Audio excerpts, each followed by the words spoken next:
연약한 마음들이 있다면 하나님께 아뢰며 나아갑시다. 하나님, 나의 마음이 이렇습니다. 주님, 나보다 더 나를 잘 아시죠? 하나님, 나의 마음을 만져주셔서 내가 하나님 앞에 나아가지 못하게 하는 그런 모든 어두운 것에서 자유하게 될 수 있도록 하나님 인도하여 주시옵소서. 나의 모든 어려운 상황들조차 하나님께 맡기며 나아가오니 주님, 부족함 없이 채워주시고 인도하여 주시옵소서.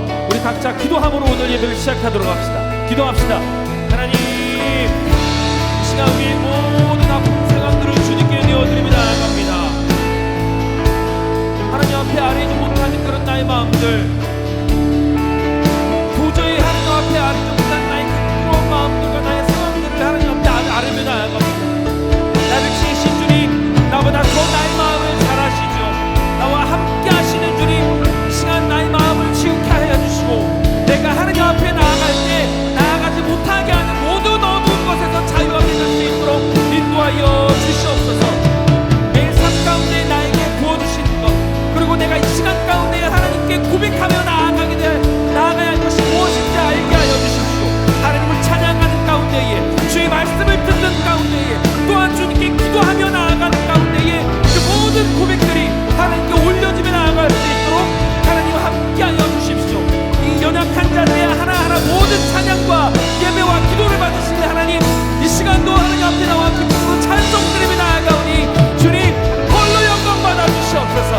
믿음으로 나아가옵니다. 하나님, 이 시간 연약한 자들을 이 자리에 불러주시고 오직 한 분만을 위해 우리의 마음과 뜻을 다해 하나님께 예배할 수 있도록 인도하여 주신 주님, 감사합니다.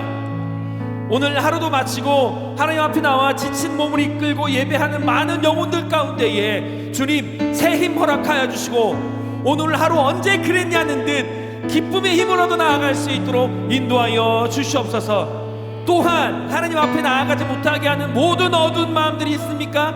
나사렛 예수의 이름으로 선포하며 나아가오니 우리를 묶고 힘들게 하고 하나님 앞에 찬양하지 못하게 하는 모든 어두운 영들아 떠나갈지어다. 오직 승리의 주님만 남을 수 있도록 인도하여 주시옵소서.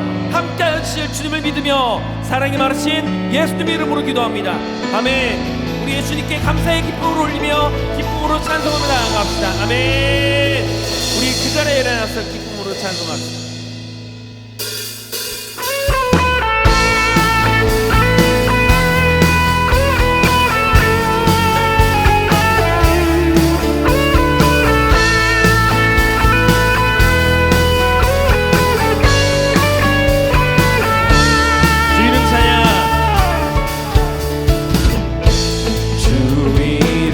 찬양, 고요의 강물 흐르는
주의 이름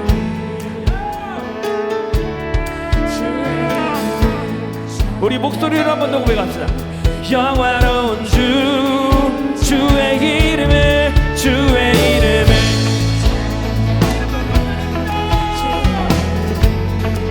주께 주의 이름에 찬양해 영화로운 주의 이름에 주의 이름을 찬양해 주의 이름을 찬양해 영화로운 주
찬양해. 주는 위대한 통치자, 내 모든 것 주께 승복해. 내 삶을 주의 불로 세우소서. 나의 만족 되신 주 찬양합니다. 우리의 만족 되신 주 이름 높여드리며 나아갑니다. 할렐루야.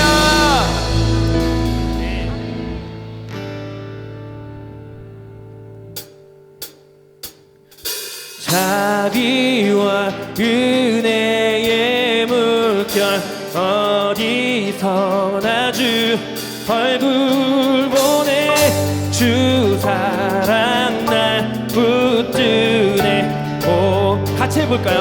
은주 자비와 two, three, 자비와 은혜의 물결 어디서나 주 얼굴 보내.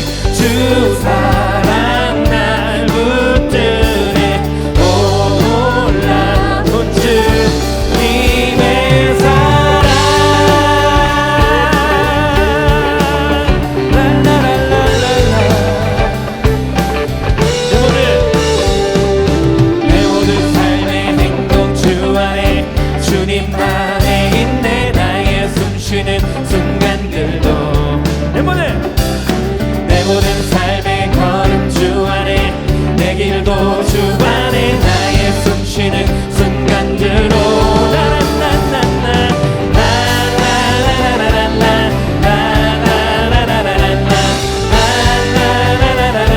다시 한번 고백합시다. 내 모든 삶의 행동 주 안에 주님만에 있네. 나의 숨쉬는 순간들도 내 모든 삶의 걸음 주 안에, 내 길도 주 안에, 나의 숨쉬는 순간들도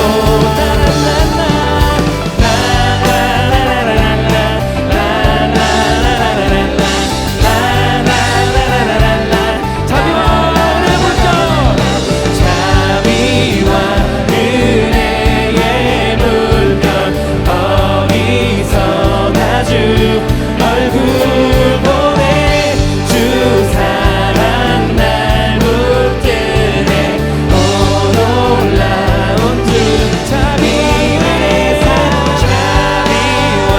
은혜의 물결 어디서나 주 얼굴 보내.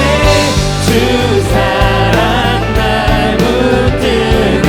오, 놀라운 주님의 사랑.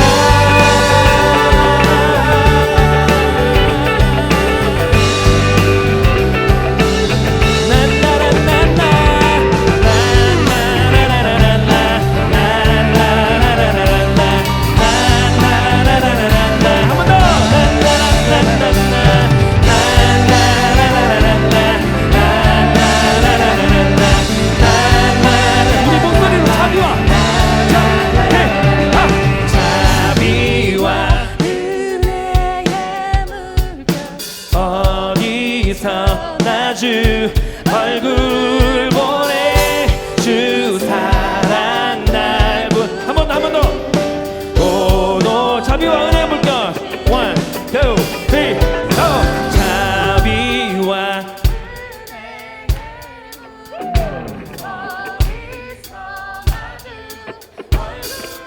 보내. 주 사랑 날 붙드네. 오, 놀라운 주 자비와 은혜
찬송함으로 우리의 모든 감사를 들어 다시 한번 목소리로 감사함으로 감사함으로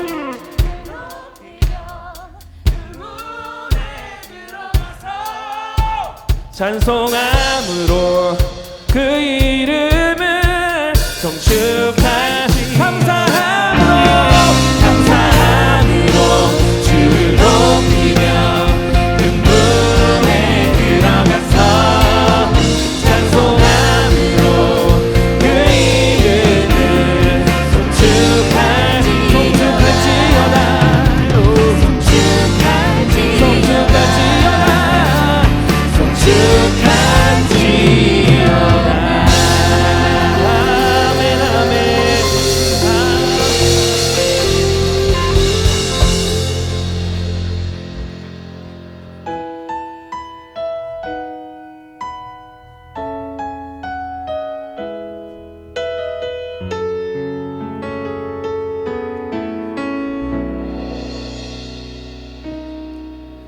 주 부르심 따라 예수 이름 부르며 나의 인생을 드렸네. 사람들 이해 못하고 결과 어떠하든지 주만 따라가길 원했네. 돌이켜보니 그저 부끄러울 뿐 모두 다 주의 은혜라. 벼랑 끝에 선 나를 주의 손이 이끌어 여기까지 인도하셨네. 하나님 사랑 날 떠나지 않고 끝까지 사랑하셨기에 오직 예수와 십자가만 바라보면서 나의 생명도 아낌없이 드리길 원했네.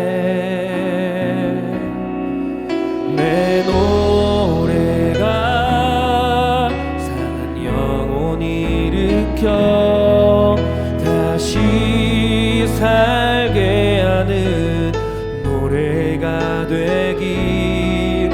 주 배울 때 착한 일꾼이라 칭찬받기 나 원하네.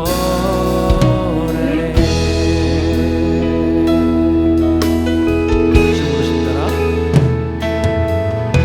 주 부르심 따라 예수 이름 부르며 나의 인생을 드렸네.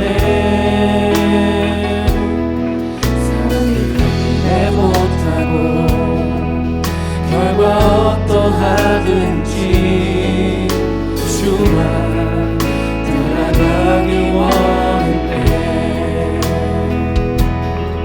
이제와 돌이켜보니 그저 부끄러울 뿐 다 주의 은혜라. 끝에 선 나를 주의 손이 이끌어 여기까지 인도하셨네. 하나님 사랑 날 떠나지 않고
다시 살게 하는 노래가 되기 주 배울 때 착한 일꾼이라 칭찬 한 번 더 나 원하네 내 노래가 내 노래가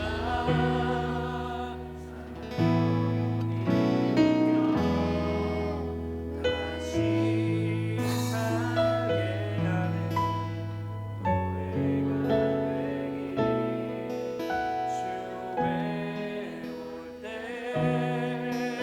착한 일꾼이라 칭찬받기 나 원하네.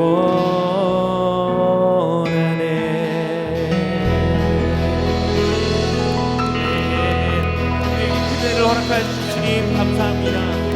아멘.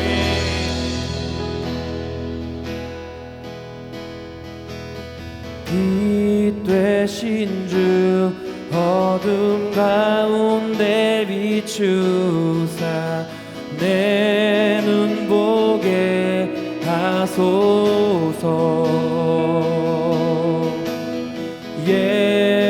예배하는 선한 마음 주시고 산 소망이 되시네. 빛 되신 주 빛 되신 주 어둠 가운데 비추사 내 눈 보게 하소서.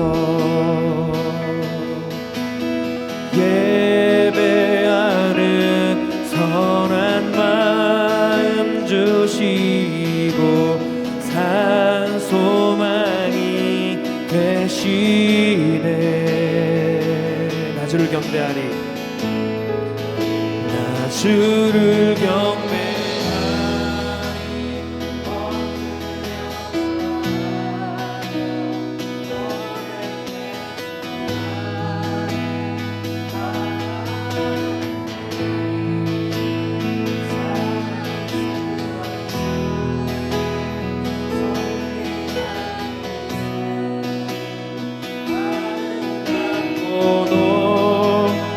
주를 경배하리 주를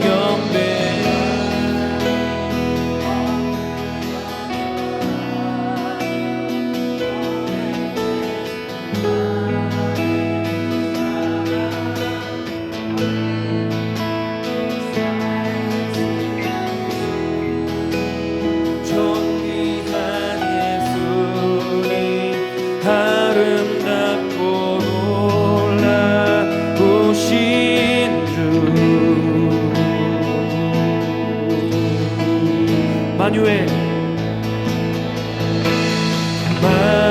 만유의 높임을 받으소서.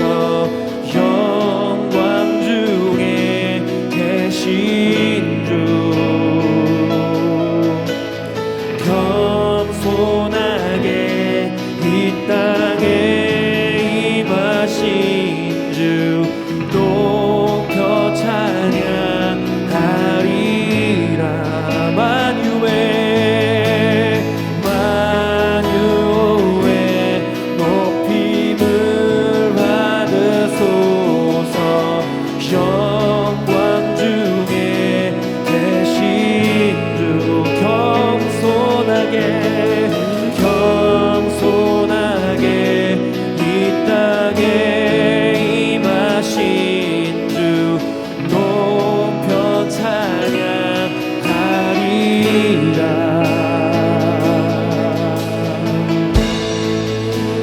주를 경배하리 엎드려 절하며 고백해 주 나의 하나님. 사랑스런 주님 존귀한 예수님 아름답고 놀라 나 주를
고백해주 나의 하나님, 사랑스런 주님, 존귀한 예수님, 아름답고 한 번 더 고백합시다. 우신 주, 나 주를 경배하리, 엎드려 절하며 고백해주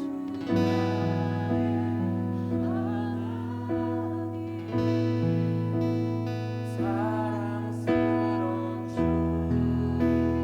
존귀한 예수, 아름답고 우신 하나님, 우리가 사는 날 동안 하나님께 드릴 것은 온전히 찬양과 경배밖에 없습니다.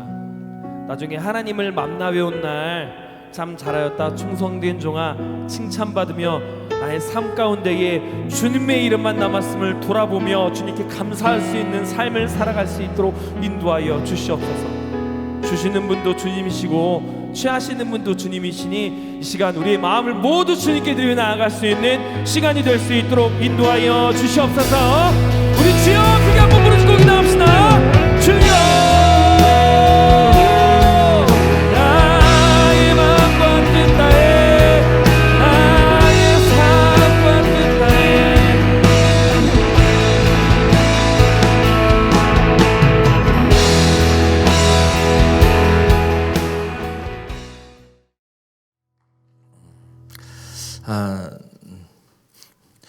제가 조금 수년 전에 갑자기 오늘 예배를 드리면서 그 생각이 좀 들어서요. 수년 전에 저희 교회를 전에 있었던 교회를 다니셨던 어느 한 권사님이 주일날 되게 막 뭐 봉사를 하시는데 되게 신나게 봉사를 하시는 거예요. 예전과 같지 않게 되게 좀 뭔가 좀 힘이 좀 났어요. 그래서 제가 너무 궁금해서 집사님 오늘 뭐 좋은 일 있으셨어요? 라고 물어봤더니 그분이 씩 웃으시면서 딱 하신 말씀이 딱 한마디 있어요. 목사님 제가 조용필 콘서트를 다녀왔어요. 이렇게 하시더라고요. 그분이 조용필 씨를 너무 좋아했던 거야. 그런데 그 티켓 구하기도 어려웠던 것 같은데 꽤 오래전 일이에요. 근데 어떻게 구해가지고 조용필 콘서트를 다녀왔나 봐요. 그리고 난 다음에 그 콘서트를 다녀왔던 그 힘으로 주일날 섬기는 거예요. 그래서 잘하셨다고 제가 뭐 그랬었는데 예배가 그랬습니다. 사실 여러분 세상의 노래도 우리에게 힘을 주죠. 그렇죠? 세상의 노래도 우리에게 감동을 줍니다. 때로는 세상의 노래로 인해서 울기도 하죠. 이명웅의 노래를 들으면서 맞아 하면서 아주 그냥 눈물을 짜시는 분들도 계실 텐데, 그런데 하나님의 찬양하고 하나님 앞에 노래하는 것은 세상의 노래보다 더 강해야 되지 않겠습니까? 아멘이시죠? 여러분, 세상의 노래도 영적이지만 하나님의 노래는 더 영적인 것입니다. 우리 가운데 하나님의 예배를 드릴 때에 동일하신 하나님의 은혜가 우리 가운데 있기를 간절히 소망합니다. 아멘이시죠? 여러분, 때로는 다 모르는 찬양일 수도 있어요. 그렇죠? 좀 어렵다라고 생각을 할 수도 있는데 우리 찬양팀이 아주 올드한 곡들만 고르고 있어요. 올드한 곡이 이런 곡이라고 할 수도 있겠지만, 근데 그만큼 우리가 요즘 시대의 찬양들을 많이 잘 부르지 못했기 때문에, 그래서 제가 제목을 좀 넣었으면 좋겠다 말씀드렸어요. 왜냐하면 혹시 여러분들이 보시고 이 찬양은 집에 가셔도 유튜브로 듣고 싶다라고 하시는 그런 감동이 언젠가 한 번씩은 있거든요. 그런 찬양이 있을 때마다 계속 들으십시오. 저는 사람을 살리는 노래가 지지난주에 우리 아마 대인 간사님이 부르셨어요. 그리고 그 찬양을 제가 알고 있었던 찬양이긴 한데 다시 한번 제 마음 가운데 새 노래가 됐어요. 그래서 유튜브로 몇 번을 들었어요. 그 들으면서 그 가사에 제가 너무 주목을 하다 보니까 착한 종이다라고 말씀하신 그 하나님의 마지막 이 메시지가 저에게 너무 힘이 됐고, 그래서 저는 그 찬양을 들으면서 또 오늘도 살아가고 있는 것입니다. 여러분들에게 모든 예배가 그렇게 새 노래가 되기를 주님으로 축복합니다. 오늘 말씀 한번 보시죠. 말씀은 요한복음 8장 3절에서 11절 말씀입니다. 요한복음 8장 3절에서 11절 말씀인데 한 절씩 교독하시고 마지막 11절 같이 읽겠습니다. 제가 먼저 읽겠습니다. 서기관들과 바리새인들이 음행 중에 잡힌 여자를 끌고 와서 가운데 세우고 예수께 말하되 선생이여 이 여자가 간음하다가 현장에서 잡혔나이다. 모세는 율법에 이러한 여자를 돌로 치라 명하였거니와 선생은 어떻게 말하겠나이까? 그들이 이렇게 말함은 고발할 조건을 얻고자 하여 예수를 시험함이러라. 예수께서 몸을 굽히사 손가락으로 땅에 쓰시니 그들이 묻기를 마지 아니하는지라. 이에 일어나 이르시되 너희 중에 죄 없는 자가 먼저 돌로 치라 하시고 다시 몸을 굽혀 손가락으로 땅에 쓰시니 그들이 이 말씀을 듣고 양심의 가책을 느껴 어른으로 시작하여 젊은이까지 하나씩 하나씩 나가고 오직 예수와 그 가운데 섰는 여자만 남았더라. 예수께서 일어나사 여자 외에 아무도 없는 것을 보시고 이르시되 여자여 너를 고발하던 그들이 어디 있느냐 너를 정죄한 자가 없느냐 함께요 대답하되 주여 없나이다. 예수께서 이르시되 나도 너를 정죄하지 아니하노니 가서 다시는 죄를 범하지 말라 하시니라. 아멘. 오늘 사실 이 말씀을 제가 준비하면서 너무 솔직히 말하면 너무 힘들었어요. 그냥 아까 홍영민 목사님하고도 얘기하면서 참 오늘 너무 힘들다. 솔직히 너무 버겁다. 여기 오기 전 한두 시간까지도 제가 계속 이 말씀을 보면서 묵상하고 그러고 왔는데 이 말씀이 저에게 오는 말씀이기도 하고 우리 모두에게 주시는 말씀인데 때로는 십자가라는 것, 때로는 죄라는 이야기가 우리에게는 너무나 버거운 인정해야 되지만 인정하기 싫은 이야기가 오늘의 메시지지 않을까라는 생각이 좀 듭니다. 그래서 저 역시 좀 버거운 마음으로 또 두려운 마음으로 오늘 이 말씀 함께 좀 나누어 보려고 합니다. 오늘 말씀은 간음한 한 여인을 중심으로 한 사건입니다. 잘 상황을 생각해 보십시오.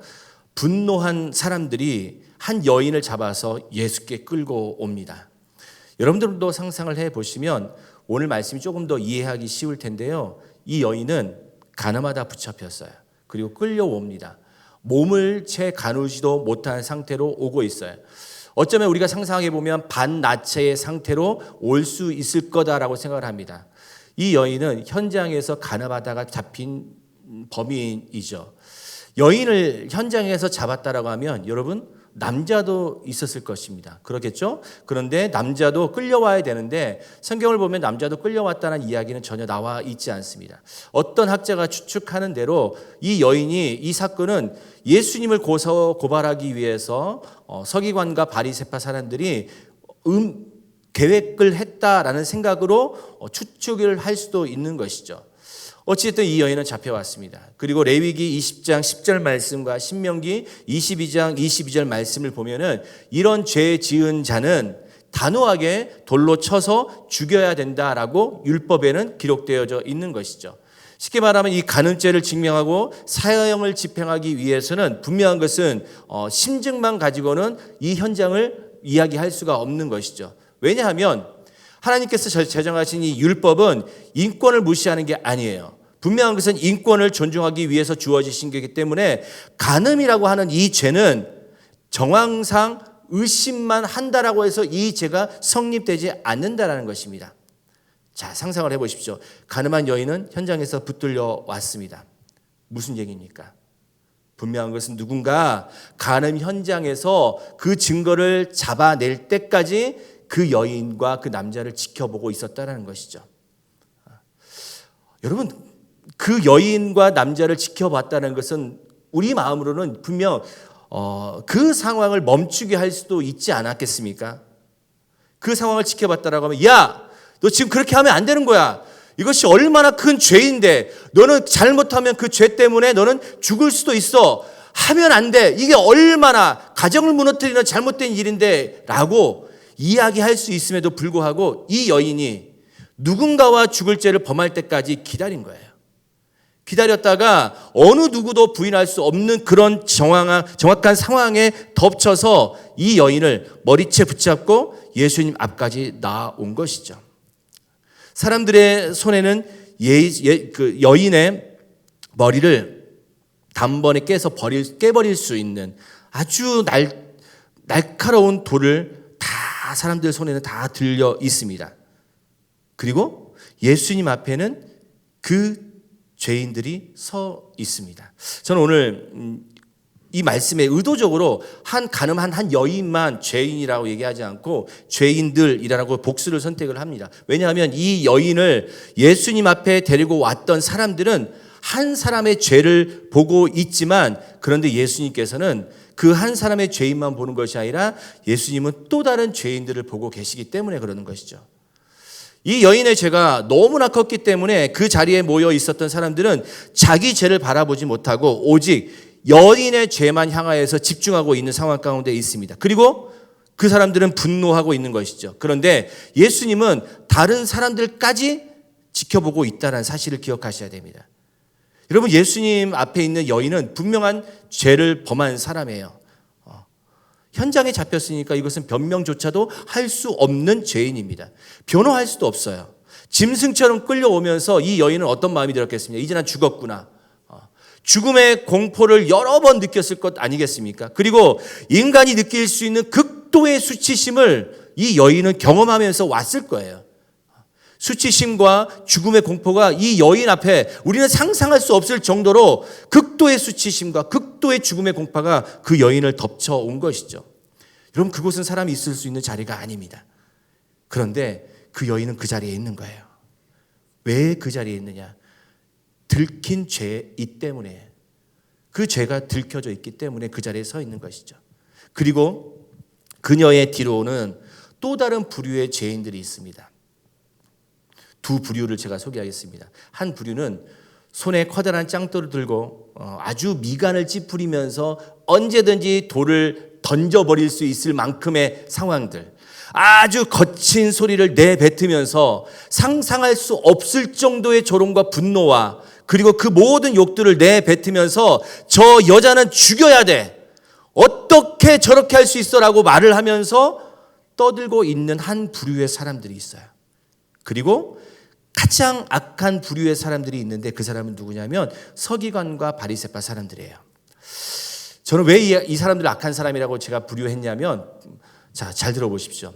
이들은 종교의 이름으로 그리고 율법의 이름으로 금식하고 기도하고 헌금하고 제사를 드렸던 사람들입니다. 그런데 정작 그들의 영혼 가운데서는 우리가 너무나 잘 알고 있듯이 그들은 하나님에게 대한 전혀 관심이 없어요. 하나님과는 전혀 관심 없는, 상관없는 사람처럼 살아왔던 사람들이 서기관과 바리새인의 사람들이었던 것이죠. 말로는 율법을 외쳤습니다. 말로는 사랑을 외쳤고 말로는 긍휼을 외쳤고 말로는 하나님을 외쳤지만 정작 그들에게는 하나님의 사랑도 관심 없었고 하나님과 전혀 관계없는 삶을 살아가고 있었던 삶이었다는 것이죠.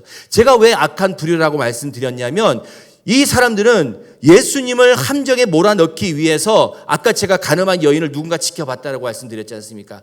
생각을 해보면 이 여인을 기다렸듯한 사람이 누구였냐면 이 사람들이었을 거라는 거예요. 붙잡고 왔습니다. 그리고 마치 기다렸듯이 말씀을, 예수님께 이런 질문을 하죠. 요한복음 8장 4절에서 5절 말씀 한번 자막대어 좀 읽어보도록 하겠습니다. 이렇게 말씀을 하고 있습니다. 선생이여, 이 여자가 가늠하다가 현장에 잡혔습니다. 모세는 율법에 이러한 여자를 돌로 치라 하여 명했는데 선생님은 어떻게 하시겠습니까? 이 여자가 가늠하다가 현장에서 붙잡혔는데 율법, 예수님 당신도 율법을 잘 알고 있지 않습니까? 율법에 말하면 이 여인은, 가늠하다가 붙잡힌 여인은 돌로 쳐 죽여야 된다라고 율법에 나와 있는데 당신은 어떻게 하겠습니까? 이런 질문을 하는 거예요. 그런데 이 질문을 자세히 보면 이런 상황 가운데 하나님께서 주신 율법을 우리는 어떻게 삶 가운데 지켜나가야 될 것인지에 대한 질문이 아니에요. 하나님, 이런 상황이었습니다. 나도 언젠가 이런 상황이 될 텐데 그럼 이런 상황 속에서 내가 어떻게 하면 이런 죄를 범하지 않을 수 있을까요?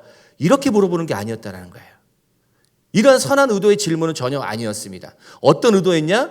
예수님을 공경에 빠뜨려서 예수님을 죽이려고 하는 의도가 다분히 그 마음 가운데 있었다는 것이죠. 왜냐하면 예수님이 어떤 대답을 하시던 간에 이 문제의 해결책을 없다라고 스스로 판단을 했거든요. 만약에, 잘 들어보십시오. 예수님께서 죽이지 말아야 된다라고 말씀하신다고 하면은 예수님은 무엇입니까? 아까 말씀드렸던 레위기와 신명기 율법에 나와 있던 것을 율법을 어기는 사람이 되는 것이죠. 유대인이 이스라엘 사람들이 어떻게 하나님께서 주신 이 법을 어길 수 있겠습니까? 그렇게 되면 무엇입니까? 많은 사람들이 손가락질하겠죠. 또 하나 죽여야 된다라고 하면은 율법을 지키는 사람은 돼요. 하지만 당시 이스라엘은 로마의 지배 아래에 있었고 로마법에 의하면은 사형은 오직 로마의 판결에서만 가능한 겁니다. 그러니까 이스라엘 사람들이 스스로 사형 언도를 내릴 수는 없어요. 성전 모독죄 이외에는. 그런데 이 여인이 간음하다 걸렸기 때문에 이 모든 사형의 판결은 누구에게 가야 되느냐? 로마 법정으로 가야 되는 거예요. 아주 쉬운 예는 뭐냐면 예수님께서 빌라도 법정까지 가신 이유가 바로 거기에 있는 것입니다. 지금 이런 상황 가운데 있어요. 또 한 가지 생각을 해보면 예수님은 죄인들의 친구다라고 말씀하셨지 않습니까? 가난한 자들에게, 눌려있는 자들에게 이 죄인의 친구다라고 말씀을 하시고 죄인들을 사랑하신다라고 말씀을 하셨는데 스스로 저 죄인이 여자에게 죽여야 된다라고 이야기를 하면은 많은 사람들은 저 사랑 없는 사람, 이중적인 사람이다라고 판단하지 않겠습니까? 여러 가지 상황이 문제에 빠진 상황 가운데 놓여 있는 거예요. 그런데 저는 이런 상황을 만든 서기관과 바리새인들을 좀 주목해 봤어요. 왜 이런 상황을 만들었을까?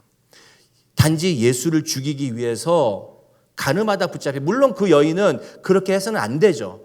하지만 그렇게 하기를 간절한 마음으로 바랬던, 그래서 그 가늠했던 여자인들을 보면서 너무나 쾌재를 부르면서 옳거니 잘 걸렸구나 라고 하면서 그 여인을 그렇게 데려오고 예수 앞에 예수를 잡고자 하는 오직 그 마음 하나만으로 이 여인의 죄는 상관없이, 여인의 부끄러움과 여인의 수치는 상관없이 그렇게 자기의 욕심만 채우려고 했던 사람들. 저는 이 사람들을 보면서 오히려 서기관과 이 바리새인들이 더 악한 죄인이 아니었을까라는 생각을 하게 되는 거죠. 문제는 여기서 이제 이야기가 시작돼요. 예수님을 함정에 몰아넣기 위한 자들이 있었습니다. 그 자리에는, 그리고 그 사실을 알고 있는 예수님이 계시고, 그리고 이 상황의 중심이 되고 있는 온갖 수치심에 사로잡혀 있는 이 여인이 이 자리 한가운데 다 모여 있습니다. 우리가 너무나 잘 알듯이 예수님께서 어떻게 행동하시죠? 예수님께서 허리를 굽히시죠. 그리고 땅에다가 손가락으로 글씨를 쓰셨습니다. 예수님께서 뭐라고 쓰셨을까? 많은 사람들은 이 일에 대해서 진짜 궁금해해요. 그런데 궁금할 것도 없고 많은 신학자들이 이런 추측도 하고 있지만 분명한 것은 예수님께서 땅에 무엇인가를 썼다라는 것을 사도 요한이 예수님을 직접 목격하면서 썼을 때에 분명한 선한 의도는 분명히 있을 거라는 판단이 듭니다. 무엇이라고 썼을까? 너나 잘해. 뭐 이렇게 썼을 수도 있고 뭐 모르겠어요. 상상을 할 수 없겠지만 그런데 중요한 것은 예수님께서 손가락으로 땅에 뭘 쓰신 다음에 다시 몸으로 일으키셔서 한마디를 하시죠. 8장 7절 말씀 한번 같이 한번 읽어보겠습니다. 8장 7절 시작. 그들이 묻기를 마지 아니하는지라 이에 일어나 이르시되 너희 중에 죄 없는 자가 먼저 돌로 치라 하시고, 예수님께서 너희 중에 죄 없는 자가 먼저 돌로 치라라고 말씀하시고 난 다음에 다시 허리를 숙여서 무엇인가 또 땅에 쓰셨습니다. 그런데 놀라운 사실은 예수님께서 이 말씀을 하시자 충격적인 사건이 일어나게 되는 것이죠. 8장 9절 한번 읽어보도록 하겠습니다. 시작. 그들이 이 말씀을 듣고 양심의 가책을 느껴 어른으로 시작하여 젊은이까지 하나씩 나가고 오직 예수와 그 가운데 섰는 여자만 남았더라. 아멘. 분노했습니다. 돌을 집었습니다. 그리고 언제든지 그 여인을 죽일 수 있을 만큼의 분노함과 조롱이 남아 있습니다. 그런데 예수님께서 먼저 죄 있는 자가 돌로 치라라고 말씀하시자 슬금슬금 한 사람씩 사라지고 오직 그 자리에는 예수님과 그 여인만 남아 있다라는 것이죠. 오늘 저는 이 가늠한 여인 그리고 예수님과의 만남을 통해서 우리에게 주시는 믿음의 도전이 있습니다. 몇 가지를 함께 좀 나눠보려고 하는데요. 첫 번째는 무엇이냐면 오늘 가늠하다가 현장에 잡힌 이 여인을 통해서 우리가 놓치지 말아야 될 영적 메시지는 무엇이냐. 여러분 진짜 은혜는 다른 사람의 허물을 보는 것이 아니라 나의 허물을 봐야 된다는 것이죠. 아멘이십니까? 여러분 이게 참 힘들죠. 다른 사람의 허물은 잘 보이는데 나의 허물을 내 허물은 안 보이는 게 은혜라고 생각을 하겠죠. 그런데 오늘 예수님께서 하신 말씀은 다른 사람의 허물을 보기 이전에 내 허물을 보라는 말씀이시죠. 자, 이런 생각을 해보십시오, 여러분. 가늠한 여인을 향한 그들의 행동들을 보면서 우리는 이런 질문을 던져볼 수가 있어요. 자, 저 사람들은 왜 이렇게 흥분을 하고 있을까? 아니, 자기 아내도 아닐 텐데 왜 이렇게 흥분을 하고 있는 것일까? 이 사람들은 왜 이렇게 흥분을 하고 있을까? 마치 막장 드라마 보면서 욕하면서도 막장 드라마를 보시는 분들도 계시죠. 왜 그렇게 흥분을 하고 있을까? 또 우리는 그러면 이런 답을 또 할 수가 있습니다. 율법이니까요. 율법에 그렇게 나와 있으니까 율법에 맞춰서 저 사람은 죄인이기 때문에 흥분해서 어떻게 네가 율법을 어길 수 있어? 라고 말을 하면서 율법에 따라 흥분하고 분노할 수가 있는 것이죠. 그러면 우리는 또 다른 질문을 던질 수가 있어요. 무엇이냐면 그 사람들이 그렇게 흥분하고 분노하고 있는 그 사람들이 정말로 율법을 철저하게 지키고 사랑하고 있는 사람들입니까? 절대로 아니라는 거예요. 그들에게는 율법은 관심도 없습니다. 내가 너무 과장되게 제가 표현할 수도 있지만 아니 하나님에 대해서도 관심 없는 사람들이 그들의 모습 가운데 있었어요. 왜냐하면 당시의 상황을 역사적으로 제가 잠깐 말씀드리겠습니다. 여러분 구약의 마지막 성경이 뭐죠?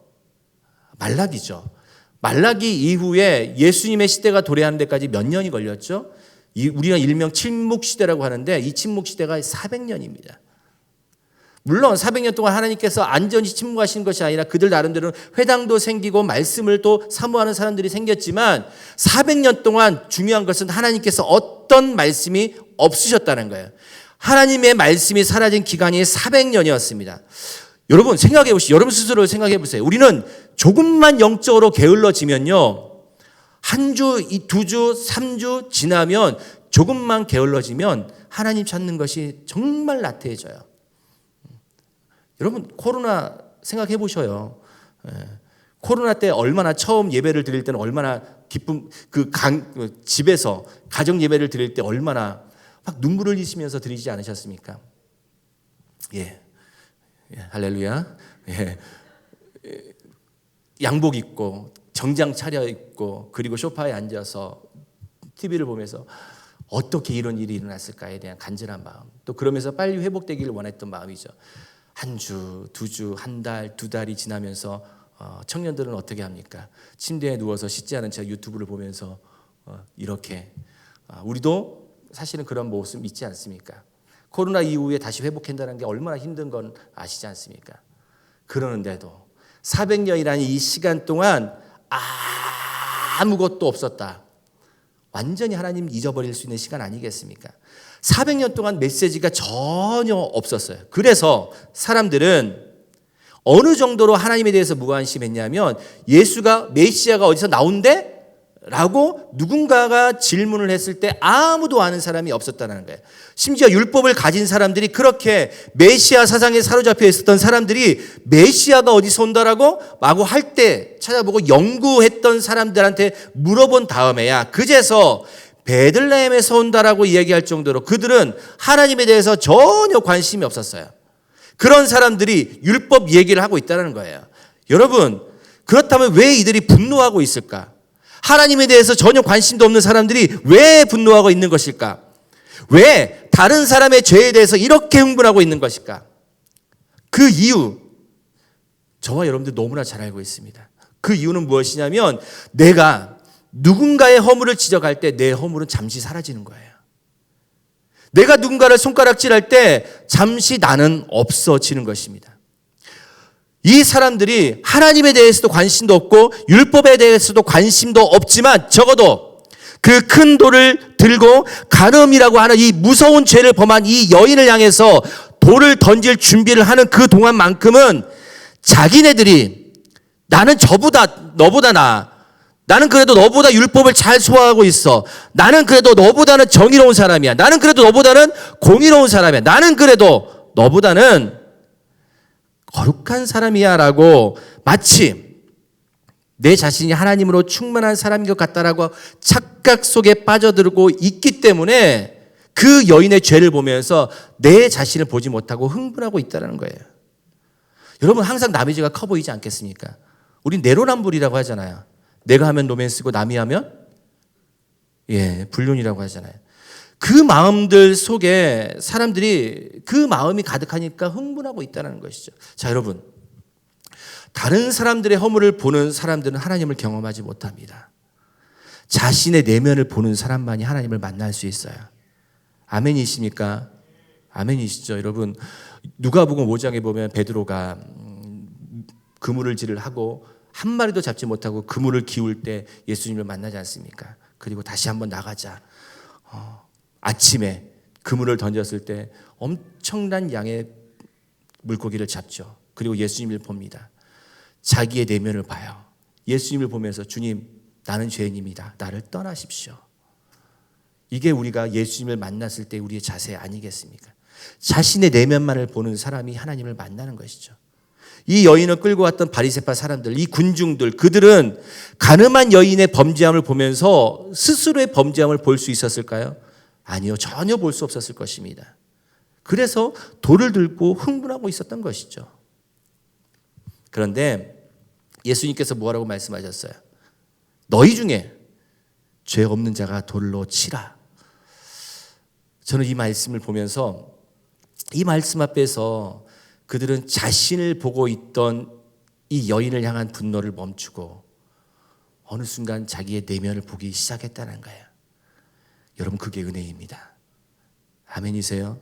여러분, 우리가 기억해야 될 것이 있어요. 무엇이냐면 그리스도인, 믿음의 사람들의 자기 성찰은 자기의 양심을 따라서 자기를 돌보는 게 전혀 아닙니다. 믿음의 사람들은요, 하나님의 말씀 앞에서 내 자신을 날마다 세우는 것, 하나님의 말씀 앞에서 내 자신을 매일마다 돌아보는 것, 이것이 믿음의 사람들이 가지고 있는 하나님의 은혜인 것이죠. 우리는 내 양심이나 내 도덕이나 나의 지식 앞에 우리를 세워가서는 안 됩니다. 오직 하나님의 말씀이 우리를 세워가야 된다는 것이죠. 여러분, 이 여인의 죄가 가볍다는 뜻은 결코 아닙니다. 그 무거운 죄악이 그녀에게만 있는 것이 아니라 너희들에게도 있다. 예수님의 말씀에 우리는 주목하셔야 돼요. 우리가 이 믿음의 사람들이 실수하는 것이 바로 이것입니다. 다른 사람들의 허물을 향해서는 말씀이 너무나 정확해요. 말씀의 기준이. 그런데 나의 허물을 향해서는 말씀의 기준이 너무나 달라요. 저도 마찬가지죠. 여러분, 은혜는 언제나 자신의 가장 깊은 곳을 보게 해줘요. 그 하나님의 은혜가 여러분 가운데 있기를 간절히 소망합니다. 두 번째, 오늘 가늠하다가 현장에 잡힌 여인을 통해서 놓치지 말아야 될 영적 메시지 두 번째는 무엇이냐면, 진짜 은혜는 내 죄를 용서하시는 예수님을 보는 것입니다. 이건 저를 좀 따라 하시죠. 진짜 은혜는 내 죄를 용서하시는 예수님을 보는 것입니다. 믿으시면 아멘 하십시오. 요한복음 8장 10절에서 11절 말씀 한번 같이 다시 한번 읽어보겠습니다. 시작. 예수께서 일어나사 여자 외에 아무도 없는 것을 보시고 이르시되 여자여 너를 고발하던 그들이 어디 있느냐 너를 정죄한 자가 없느냐 대답하되 주여 없나이다. 예수께서 이르시되 나도 너를 정죄하지 아니하노니 가서 다시는 죄를 범하지 말라 하시니라. 아멘. 저는 이 말씀에 대단히 감동적인 장면이 나와 있어요. 무엇이냐면 여러분, 처음으로 이 여인의 목소리가 들리기 시작한다는 거예요. 처음으로. 사실 이 여인은 여러분 죽은 자와 같은 사람이에요. 끌려왔잖아요. 얘 죽음이 그 앞에 내몰려 있는 사람입니다. 가늠한 현장에 붙잡혔은 그 순간부터, 아니 사실 그 이전부터 그는 그랬을 것입니다. 사람들 눈에 이 여인이 어떻게 보였을까요? 사람들 눈에 이 여인은 정말 사람으로 보였을까요? 아니, 적어도 그러지 않았을 거라는 생각이 들어요. 사람들은 손에 돌멩이를 들고 이 여인을 끌고 들어올 때 어떤 모습으로 끌고 들어왔을 것 같습니까? 여러분, 그냥 정말 팔짱을 끼고 아주 정중하게 데리고 왔겠습니까? 그러지 않겠죠. 그 당시 여인은 사람 취급, 사람의 숫자에 들어가지도 않았던 사람들입니다. 짐승처럼 끌고 오지 않았겠습니까? 여러분, 옷은 정상으로 입었겠습니까? 가늠한 현장에 잡혀 있었기 때문에 우리가 상상하지 못할 옷으로 그 여인은 잡혀올 수도 있었을 거라는 생각이에요. 어떤 옷을 입든 말든 그건 전혀 상관없을 거예요. 사람들에게 끌려올 때 그들은 어떻게 끌려왔겠습니까? 손을 잡고 끌어왔겠습니까? 머리채 끌고 그 여인을 끌고 오지 않았겠습니까? 뭐가 중요하겠습니까? 그 여인의 인권이 뭐가 필요하겠습니까? 이미 사람들 눈에는 그 여인은 사람이 아니었던 거예요. 그렇기 때문에 이 모든 과정에서도 여인은 어떤 말도 할 수 없는 거예요. 어떤 아픈 소리도 낼 수 없는 게 이 여인의 모습이죠. 왜? 나는 말할 자격이 없거든요. 전혀. 이미 죽은 목숨과도 같았기 때문에. 그런데 예수님께서 오늘 이 여인에게 처음으로 말을 건네요. 10절에 보면 이렇게 말씀하세요. 여자여. 예. 제가 정말 목소리가 좀 굵으면 예수님과 같이 여자여 막 이렇게 했을 텐데 그러지 못하고 여자여라고 하는 이 첫 메시지, 헬라어는 귀나이라는 뜻을 가지고 있거든요. 이것은 무엇이냐면 예수님의 어머니, 예수님께서 예수님의 어머니를 부를 때 썼던 표현이에요. 그러니까 아주 따뜻한 마음이 담긴 목소리로 그 여인을 부르는 거예요. 상상을 해보십시오. 모두가 다 그 여인을 짐승처럼 보고 있는 그 상황 가운데서 다 떠나가고 그 여인과 단둘이 남았을 때 예수님께서 하시는 말씀, 여자여 라고 말씀하시는, 여러분, 이 여인은 그 말에 살아나는 거예요. 너를 정죄한 자가, 너를 고발한 자가 어디냐? 여인은 말하죠. 주님, 없습니다. 내가 너를 정죄하지 않겠다. 다시는 죄를 범하지 말라라고 말씀하시죠. 저는 이 말씀을 묵상하면서 정말 우리 주님의 사랑의 깊이와 은혜가, 사랑과 은혜가 얼마나 깊은지 다시 한번 생각하게 돼요. 여러분, 이 여인은 아무도 이 여인과 대화하지 않았어요. 짐승처럼 여겼던 사람이었거든요. 대화할 가치조차도 느끼지 못했던 사람이었거든요. 그런데 예수님이 처음으로 이 여인과 대화를 하는 거예요. 무엇입니까? 그를 존중한다는 것이죠. 이 여인은 살아납니다. 여러분, 이게 우리를 향한 주님의 마음이라는 사실이에요. 사랑하는 여러분, 여러분들을 축복합니다. 오늘 여러분들에게 이 음성이 들려지기를 주님의 이름으로 축원합니다. 그래서 마치 죽은 자와 같은 삶이었는데 그 음성이 들려지는 순간 다시 한번 우리 인생이 살아나기를 간절히 소망합니다. 여러분들 가운데 지치고 힘든 우리 모습들이 있다라고 하면 오늘 주님의 음성, 따뜻한 주님의 음성이 우리 가운데 들려서 살아나고 그리고 주님과 대화하는 여러분들의 모습이 되기를 주님의 이름으로 축복합니다. 내가 너를 정죄하지 않겠다. 가서 다시는 죄를 범하지 말라. 여러분, 이 말 속에 예수님께서 이 여인의 죄를 그냥 눈 감아 주셨구나라고 생각을 할 수 있는데 여러분, 그건 아닙니다. 예수님은 죄를 무시하신 것이 아니라 거기에 조금 더 깊은 영적인 의미가 있어요. 무엇이냐면 저는 이 말씀을 좀 더 묵상하고 말씀을 나누다가 옥하는 목사님의 책을 좀 잠깐 봤습니다. 근데 이 말씀에 옛날에 읽었던 책을 다시 한번 기억하면서 다시 한번 봤는데 이렇게 말씀하세요. 예수님은 반년 뒤에 십자가에서 죽임을 당하십니다. 그분 앞에는 십자가가 기다리고 있습니다. 그때 예수님은 장차 있을 십자가의 죽음을 생각하면서 이렇게 말씀하셨습니다. 여자여, 네가 범한 죄는 절대 용서받을 수 없는 악이다. 하나님은 너 같은 사람을 돌로 쳐서 죽이라고 하셨다. 그러나 내가 너를 대신해서 돌에 맞으마. 내가 너의 죄를 짊어지고 죽으마. 그러니 따라 안심하라. 내가 너를 용서하노라. 하나님도 용서하신다. 여러분, 예수님의 마음이 좀 느껴지십니까? 그 여인을 향한 예수님의 그 간절한 메시지가 좀 느껴지세요? 여러분, 이게 복음이에요. 이게 복음의 핵심입니다. 성경에서 이렇게 말하죠. 그러므로 예수 그리스도 안에 있는 사람은 결코 정죄함이 없다. 예수 그리스도 안에서 생명을 주시는 생명의 성령의 법이 죄와 사망의 법에서 해방하셨다. 할렐루야. 그래서 예수님께서 우리를 향해서 용서를 선포하시는 거예요. 주께서 그 모든 것을 감당할 수 있기에 예수님의 복음의 핵심이 바로 여기에 있는 것이죠. 말씀을 좀 마무리하려고 해요. 여러분, 그리고 그 여인은 돌아갔습니다. 성경에는 그 이후에 여인의 어떤 변화가 일어난지는 아무것도 기록되어 있지 않아요. 하지만 상상을 해볼 때 반년 뒤에 예수님께서 십자가에 못 박혀 돌아가시는 그 사건을 먼발치에서나마 여인은 보지 않았겠습니까?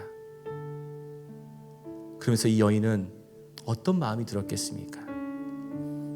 정말 수치스럽고 내 인생이 저주스러웠던, 감히 내 가정에서 용서를 구하는 것조차도 부끄러웠던 내 인생을 예수님이라는 한 분이 따뜻하게 유일하게 나를 맞이해 주셨던 이 사람이 나의 구원자이셨구나. 이분이 나의 죄를 위해서 십자가에 지셨구나. 이 여인은 그 십자가를 바라보면서 나에게 찾아오셔서 여인아, 여자야, 내가 너의 죄를 정죄하지 않겠다라고 말씀하시는 이 따뜻한 음성이 여러분들 그 마음 가운데 들어오지 않았겠습니까? 다시 그 주님이 생각나지 않았겠습니까? 여러분, 그러면 그 여인은 다시 죄의 자리로 갈까요? 안 갈까요? 갈 수 없는 것이죠. 어떻게 십자가의 사랑을 깨달았는데 어떻게 그 자리에 갈 수 있겠습니까? 어떻게 십자가의 은혜를 알았는데 어떻게 다시 그 자리로, 그 죄의 자리로 다시 갈 수 있겠습니까? 우리 주님은 거기까지 가신 거예요. 여자야, 내가 너의 죄를 다 짊어지 마. 내가 너를 대신해서 내가 돌에 다 맞으 마. 내가 너를 대신해서 손가락질 당하마. 내가 너를 대신해서 침뱉음을 당하마. 다시는 그 자리에 가지 마라. 내가 이 땅 가운데 온 이유가 바로 거기에 있다. 사랑하는 여러분, 어찌 주의 은혜를 우리가 생각하지 않겠습니까? 어찌 우리가 주의 사랑을 노래하지 않겠습니까?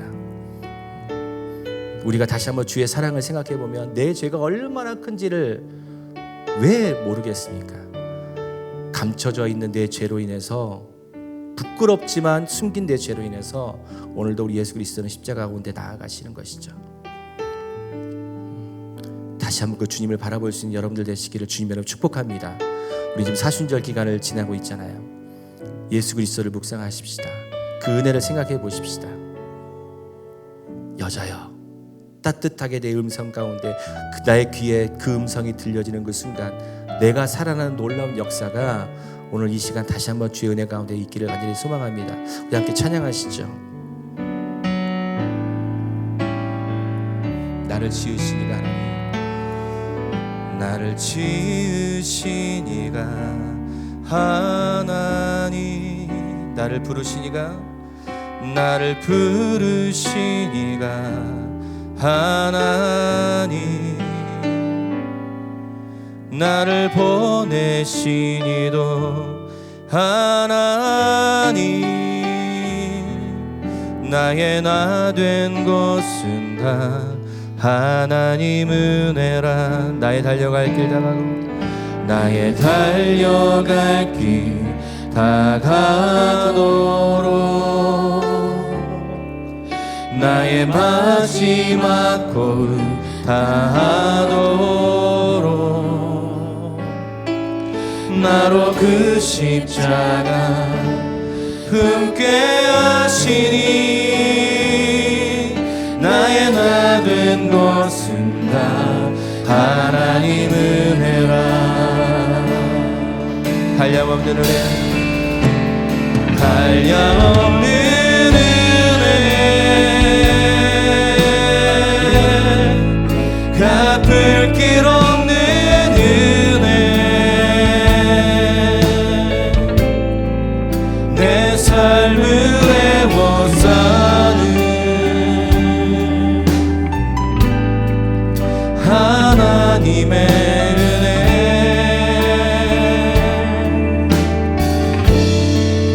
나 주저함 없이 그 땅을 밟음도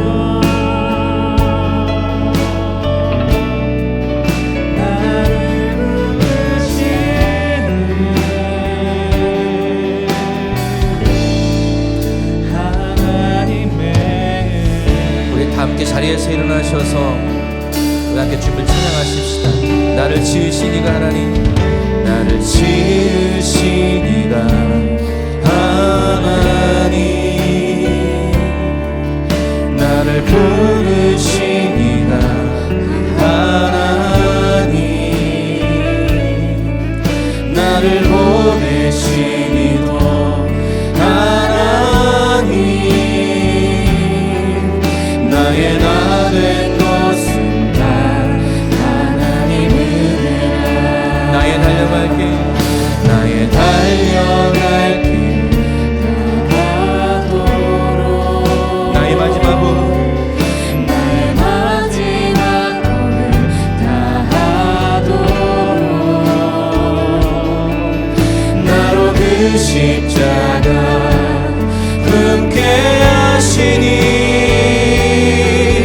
나의 나 된 것은 다 하나님의. 우리 두 손을 높이 들고 주의 그 은혜 앞에 나아가십시다. 한량없는 은혜, 한량없는 은혜, 갚을 길 없는 은혜, 갚을 길 없는 은혜, 내 삶을 애워 사는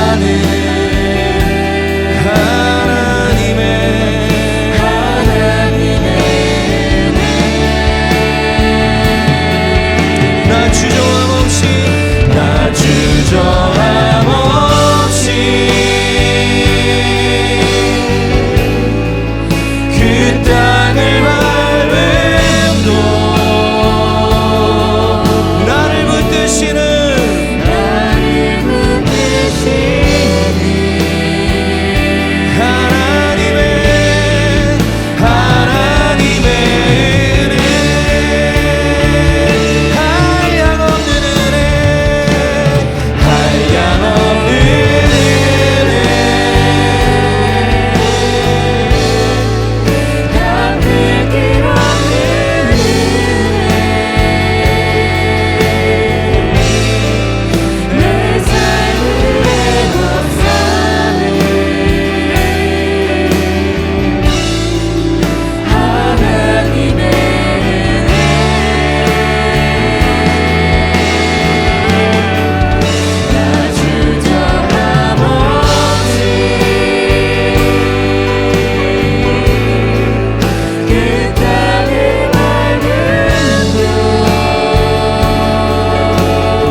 여러분 누구를 정죄하겠습니까? 여러분 누구를 손가락질하고 누구를 저주하겠습니까? 그러기엔 나도 역시 죄인인데, 그러기엔 나도 역시 허물이 많은데,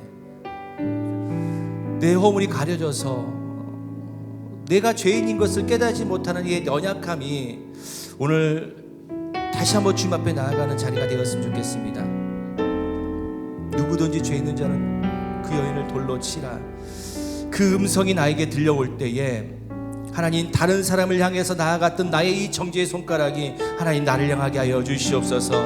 내가 얼마나 큰 죄인인지를 내가 다시 한번 알게 하여 주시옵시고, 내가 얼마나 부끄러운 인생 가운데 살아왔는지 많은 사람들이 알지 못하지만 숨겨져 있는 나의 이 연약함으로 인하여서 내가 하나님을 찾지 못하고, 내가 하나님을 만나지 못하고, 내가 하나님 앞에 나아가지 못했던 나의 연약함들을 하나님 용서하여 주시옵소서. 주님, 다시 한번 그 십자가 앞에 내가 나아갈 때에 하나님, 나의 이 부끄러움의 모든 죄가, 나의 이 모든 수치가 그리스도의 십자가 앞에 떠나가는 놀라운 역사가 일어나게 하여 주시옵소서. 우리 그러기를 소망하신 분들은 두 손을 높이 들고 우리 주님을 향해서 외치며 함께 기도하며 나아가도록 하십시다. 주여, 주여,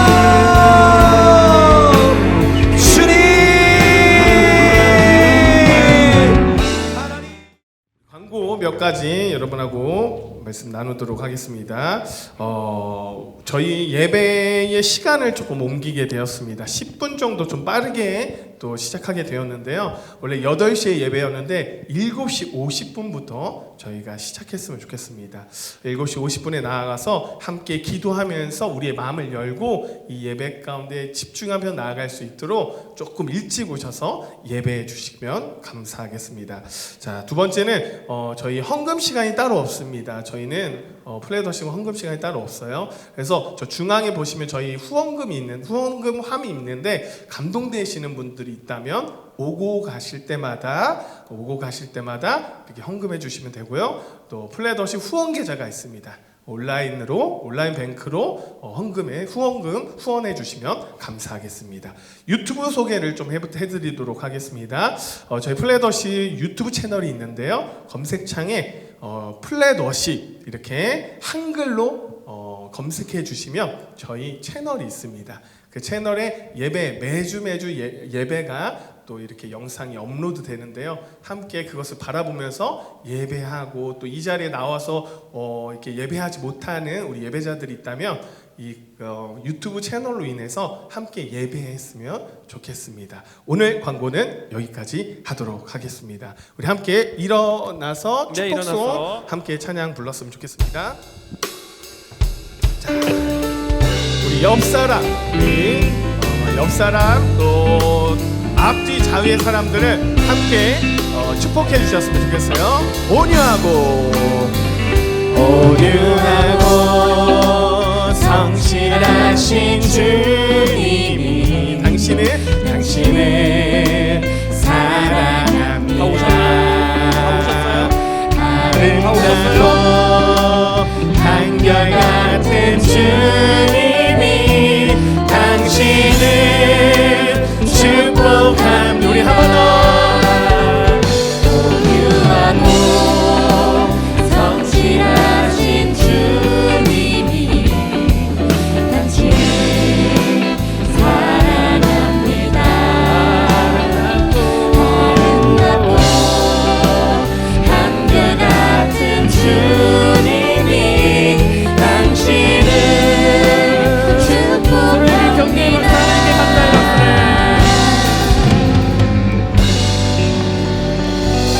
우리 좀 가까이 계신 분들께 이렇게 인사하며 나아갑시다. 하나님의 사랑을 받으셨습니다. 시작. 하나님의 사랑을 받으셨습니다. 그 하나님의 사랑을 가지고 새한 가운데에 나아갑시다. 시작. 그 사랑을 가지고 새한 가운데에 나아갑시다. 우리 그런 마음으로 기쁨으로 마지막 찬송 드리며 오늘 예배를 마치도록 하겠습니다.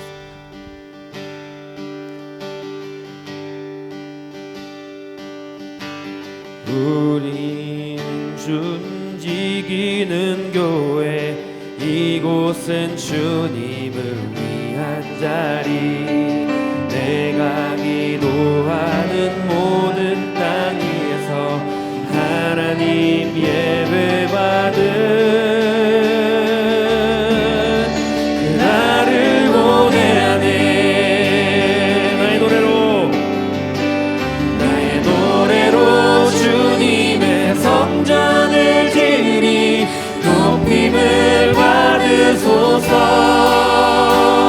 이스라엘 찬송 중 거하신 주님은 거룩하십니다. 두 손 들어 주님의 보좌를 만들고 맘 다해 경배하리. 푸른 날개 사이에 임하신 것처럼 내 위에 임하소서. 하나님 우리가 이곳에 섰으니 땅을 치유하소서. 하나님 우리가 어디에 있든지 주를 높이리라. 열방들아 주님을 송축할지어다. 그 말 아래 입 맞추라. 영원한 통치자 주 예수 그리스도, 그는 위대하신 왕. 우리 왕.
계시던지 승리하시는 여러분들 되시기를 주님의 이름으로 축복합니다. 우리가 이 자리를 떠나면은 우리가 1시간 반 동안 드려졌던 이 예배의 감동으로 끝나는 것이 아니라 이 감동이 세상 가운데서 다시 한번 세상을 이겨 나갈 수 있는 여러분들의 삶이 되기를 주님의 이름으로 축복합니다. 지금은 우리 주 예수 그리스도의 은혜와 아버지 하나님의 크신 사랑과 성령님의 교통하시고 인도하심의 역사가 죄를 떠나 하나님의 은혜를 보기를 소망하며 그렇게 믿음으로 담대히 나아가는 이 땅에 머리 숙인 모든 믿음의 성도들 한 사람 한 사람 그들의 인생과 그들의 삶과 그들의 비전 위에 지금부터 영원까지 함께 하시기를 간절히 축원하옵나이다. 아멘.